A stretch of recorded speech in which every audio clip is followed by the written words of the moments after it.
Viewer সবাই কেমন আছেন? আশা করি সবাই ভালো আছেন। এসে পাটিগণিত শিখি। পাটিগণিতের সুদ কষা শতকরা 5 টাকা হার সুদে 120 টাকা 3 বছরের সুদে আসলে কত হবে?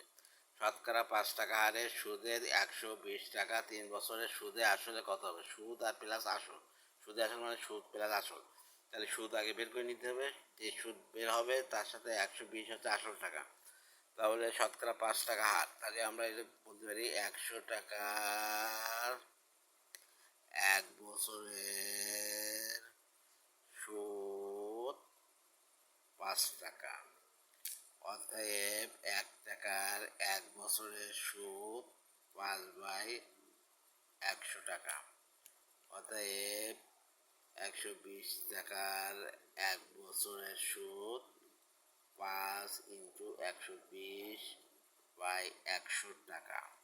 অতএব 120 টাকার 3 বছরের সুদ 50 120 × 3/100 টাকা। 0 0 কেটে যায়, 5 1 5, 5 × 2 6, 3 6 18 টাকা।